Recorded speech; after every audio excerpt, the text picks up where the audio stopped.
നമ്മുടെ മഹലിൽ പാവപ്പെട്ട വീട്ടുകാർ എത്ര ഉണ്ട് എന്ന് നമ്മൾ നോക്കണം. വീടില്ലാത്ത വീട്ടുകാർ എത്ര ഉണ്ട് നോക്കണം.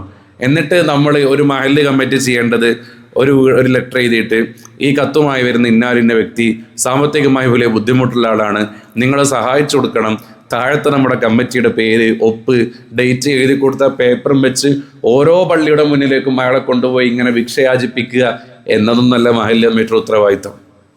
മഹല്ല് കമ്മിറ്റിയുടെ ഉത്തരവാദിത്തം നമ്മുടെ മഹല്ലത്തിൽ വീടില്ലാതെ ബുദ്ധിമുട്ടുന്ന എത്ര ആളുകളുണ്ട്, ആ ഒരു ലിസ്റ്റ് നമ്മൾ പരിഗണിച്ച് നമ്മളൊരു അജണ്ട ഉണ്ടാക്കണം. അടുത്ത ഈ വർഷമാകുന്ന സമയത്തേക്ക് നമുക്ക് ഇയാൾക്കൊരു വീട് വെച്ച് കൊടുക്കാൻ പറ്റണം. പിറ്റത്തെ 2 വർഷത്തിനടുക്ക് ഒരാൾക്ക് വീട് വെച്ച് കൊടുക്കാൻ പറ്റണം. അങ്ങനെയാണ് നമ്മൾ പ്രവർത്തിക്കുക. അപ്പം എന്താ റാഹത്തുണ്ടാകും?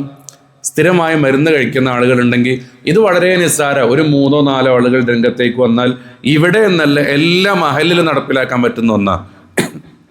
സ്ഥിരമായിട്ട് മരുന്ന് കഴിക്കുന്ന ആളുകളുണ്ടെങ്കിൽ അവരുടെ ലിസ്റ്റ് എടുക്കുക. അവർക്ക് സാമ്പത്തികമായി പിന്നോട്ടുണ്ടെങ്കിൽ നാട്ടിലുള്ള ഒരു അബ്ദുറഹ്മാൻ എന്നുള്ളൊരു പ്രമാണം ഉണ്ടെങ്കിൽ അവിടെ പോയി കാണുക. ഈ മനുഷ്യന് ഇത്ര രൂപ മരുന്നിന് ആവശ്യമുണ്ട്, നിങ്ങൾക്ക് എത്ര മാസം കൊടുക്കാൻ പറ്റും, അത്ര മാസം അയാൾ കൊടുക്കാന്ന് പറഞ്ഞാൽ ആ ക്യാഷ് മേടിക്കുക, ഇവിടെ കൊണ്ടുപോയി കൊടുക്കുക. ഒരാശ്വാസമായി, ഇയാൾ മരുന്നില്ലാതെ ബുദ്ധിമുട്ടില്ല. അങ്ങനത്തെ പ്രവർത്തനങ്ങൾ മഹല്ലുകളെ കേന്ദ്രീകരിച്ചുകൊണ്ട് നമ്മൾ വന്നാൽ നമുക്കൊരു മഹല്ലത്തിൽ ദരിദ്രരുടെ എണ്ണം ഘട്ടമായിട്ട് ഇങ്ങനെ കുറച്ച് കൊണ്ടുവരാൻ പറ്റും. അതിന് കുറച്ച് യുവാക്കളൊക്കെ ഇപ്പോൾ എത്രയോ മഹല്ലത്തുകൾ അങ്ങനെ നടക്കുന്നുണ്ട്. കുറേ യുവാക്കൾ രംഗത്തേക്ക് വന്ന് അത്തരം കാര്യങ്ങൾ നടക്കുന്നുണ്ട്. അപ്പം നമ്മളത് ചെയ്യണം. ഇപ്പം ചില വീടുകൾ കാണുമ്പോൾ ഒരു 1500-2000 സ്ക്വയർ ഫീറ്റൊക്കെ ഉള്ള നല്ല വീടായിരിക്കും. പക്ഷെ ആ വീട് ലോണിലായിരിക്കും. അപ്പോൾ നമ്മൾ പുറമേ നിന്ന് കാണുമ്പോൾ നല്ല വീട്, നല്ല കാര്യങ്ങളൊക്കെ ഉണ്ടല്ലോ എന്നൊക്കെ ആലോചിക്കുന്നുണ്ട്. പക്ഷെ ലോണിലായിരിക്കും, അത് വീട്ടിൽ തീർക്കാൻ വേണ്ടി പണിയെടുക്കായിരിക്കും, ബുദ്ധിമുട്ടിലായിരിക്കും. അന്നേരം നമ്മൾ ആ വിഷയം അറിഞ്ഞ് നമ്മൾ അവരുടെ ലോൺ എങ്ങനെ ക്ലിയർ ചെയ്ത് കൊടുക്കാം എന്ന് നമ്മൾ ചിന്തിക്കണം. അപ്പോൾ നമ്മൾ ഘട്ടമായിട്ട് എന്ത് ചെയ്യുക, ആ ലോൺ ക്ലോസ് ചെയ്ത് അവരെ ജീവിക്കാൻ വേണ്ടി പ്രാപ്തരാക്കുക. ഇതാണ് ഇസ്ലാമിൻ്റെ രീതി. ഇതാണ് നമ്മുടെ സക്കാത്ത് കൊണ്ടാണെങ്കിലും ബാക്കി വിഷയങ്ങളെ കൊണ്ടൊക്കെ ഇതാണ് നമ്മൾ ഉദ്ദേശിക്കുന്നത്. ഇത് നമ്മളൊന്ന് രംഗത്തേക്ക് വരിക, മറ്റുള്ളവർക്ക് കരുണ കാണിച്ചു കൊടുക്കാൻ പറ്റുക എന്നതാണ് ഏറ്റവും പ്രധാനപ്പെട്ട കാര്യം എന്ന് നമ്മൾ മനസ്സിലാക്കണം. അതെന്താ പറയുക, നമുക്ക് ഇത് ഉള്ളത് കൊണ്ടാണ് നമുക്കതിൻ്റെ വില മനസ്സിലാക്കാൻ പറ്റാത്തത്. ഇല്ലാത്തൊരവസ്ഥയാണെങ്കിൽ നമുക്ക് കൃത്യമായിട്ട് മനസ്സിലാവും. ഞാൻ ഓർമ്മപ്പെടുത്തിയത് മാത്രം. നമുക്ക് കൃത്യമായിട്ട് നമ്മുടെ മഹൽ കുറച്ചുകൂടി സുഖമായിട്ട് ചെയ്യാൻ പറ്റും. ഒരു 10-200-300 വീടിൻ്റെ താഴെ ആയതുകൊണ്ട് തന്നെ നമുക്ക് വലിയ ബുദ്ധിമുട്ടിലത് കൊണ്ടുവരാൻ പറ്റും. അപ്പോൾ ഒരു വിഷം പ്രഖ്യാപിക്കാൻ പറ്റും. 2026 നമ്മൾ നിൽക്കുന്നത്. 2036 അല്ലെങ്കിൽ 2040 ആകുമ്പോഴേക്ക് ദരിദ്രരില്ലാത്ത മഹലിലായിട്ട് നമ്മുടെ മഹലിൽ മാറാൻ പറ്റണം. അള്ളാഹു തൗഫീഖ് ചെയ്യുമാറാകട്ടെ. അപ്പോൾ അതിന് ഇങ്ങനത്തെ കാര്യങ്ങൾ ചെയ്താൽ മതിയാവും. അങ്ങനെ വലിയ കടമായിട്ട് ബുദ്ധിമുട്ടുന്ന ആളുകൾക്ക് നമ്മൾ എന്ത് ചെയ്യണം, അവിടെ അവർക്ക് ബിസിനസ് തുടങ്ങി കൊടുക്കണം. പരസ്പരം സഹകരണം വേണം. അപ്പോൾ നമ്മൾ ചെറിയ സാധനങ്ങളൊക്കെ മേടിക്കുന്നത് കഴിയുന്നത് എന്ത് ചെയ്യണം, നമ്മൾ നമ്മുടെ ലൊക്കാലിറ്റിയിലുള്ള കടകളിൽ നിന്ന് മേടിക്കണം. നമ്മൾ ഓൺലൈൻ സൈറ്റിൽ നിന്ന് മേടിക്കുക. ഓൺലൈൻ പർച്ചേസൊക്കെ ചെയ്യുന്നതിന് പകരം നമ്മൾ ഇത്തരത്തിലുള്ള ചെറിയ കാര്യങ്ങൾ കൊണ്ട് മേടിക്കുക. വലിയ മാളുകളിൽ പോകുന്നതിന് പകരം മേടിക്കുക. കാരണം അതൊരു പരസ്പര സൗഹാർദ്ദമായിരിക്കും. ഇപ്പം എൻ്റെ കയ്യിൽ ക്യാഷ് ഉണ്ടെങ്കിൽ ആ ക്യാഷ് വൈകുന്നേരം എൻ്റെ നാട്ടിലുള്ള സൂപ്പർ മാർക്കറ്റിൽ ഞാൻ കൊടുക്കും. ആ സൂപ്പർ മാർക്കറ്റിലത്തെ ക്യാഷ് അന്നത്തെ ആൾക്ക് ശമ്പളം കൊടുക്കും. ആ ശമ്പളം കൊടുക്കുന്ന ക്യാഷ് പിറ്റേന്ന് രാവിലെ മീൻകാരന് കൊടുക്കും, പാൽക്കാരന് കൊടുക്കും. അയാൾ ആ ക്യാഷ് വീണ്ടും തിരിച്ചവിടേക്ക് എത്തും, ആ സൂപ്പർ മാർക്കറ്റിലോട്ട് എത്തും. അപ്പോൾ സാമ്പത്തിക ബുദ്ധിമുട്ടുള്ള ഇങ്ങനെ സൈക്ലിംഗ് ഇങ്ങനെ നടക്കും. പക്ഷെ നമ്മൾ പലപ്പോഴും ചില നാടുകൾ അതിന് അപര്യാപ്തമുണ്ടായിരിക്കാം. പക്ഷെ നമ്മൾ പലപ്പോഴും ചെയ്യുക മറ്റ് കാര്യങ്ങൾ ആശ്രയിക്കും. ഓൺലൈൻ സൈറ്റുകൾ കൂടുതലായിട്ട് ആശ്രയിക്കും. വലിയ ബിസിനസ്സിൻ്റെ രംഗത്തുള്ള വലിയ കോർപ്പറേറ്റുകളെ നമ്മൾ ആശ്രയിക്കും. അതൊക്കെ ചെയ്യുമ്പോൾ സാധാരണക്കാരെ കയ്യിൽ പൈസ ഉണ്ടാവില്ല.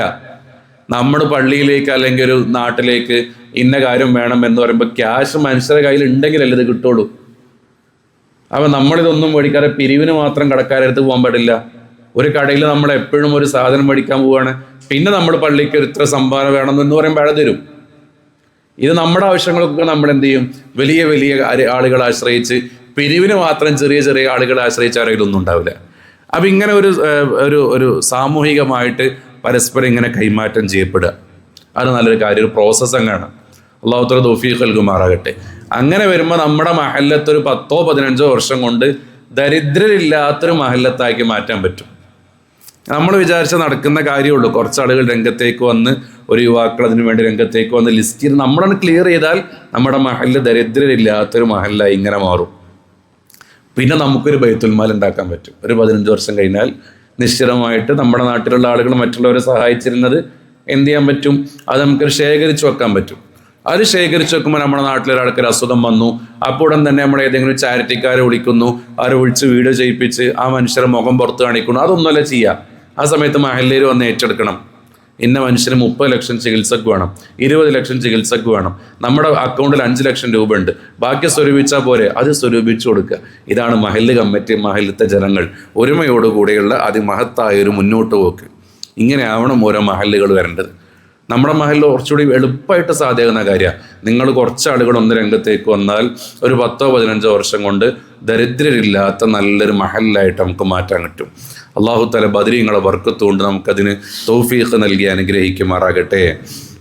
നമ്മുടെ ക്ലാസ്സിൻ്റെ വിഷയം തന്നെയാണ്. എപ്പോഴും സ്വർഗവും നരകവും മാത്രം പറഞ്ഞ് നമ്മളിങ്ങനെ അവസാനിപ്പിക്കുന്നതിന് പകരം ഇത്തരം കാര്യങ്ങൾ കൂടി നമ്മുടെ ചിന്തയിലേക്കൊന്ന് വന്നാൽ വളരെ നന്നായിരിക്കും എന്നതാണ്. അപ്പം റമദാനിലെ ഏറ്റവും നല്ല, ഈ ചിന്തയ്ക്ക് ഏറ്റവും നല്ല ഒരു പ്രസക്തിയുള്ള മാസം കൂടെ റമദാൻ. അപ്പം ഇങ്ങനെ ചിന്തിച്ച് നമുക്ക് അതിനുമായി ബന്ധപ്പെട്ട് 2 ആളുകൾ രംഗത്തേക്ക് വരിക, അതിന് വലിയ വർക്കത്തുണ്ടാകും. ആ ഫസ്റ്റ് വരുന്ന 2 ആൾക്കാർക്കോ അവർക്ക് അതിനേക്കാൾ വർക്കത്തുണ്ടാകും. തുടക്കം കുറിക്കുന്ന അവരല്ലേ, അങ്ങനെ വരണം.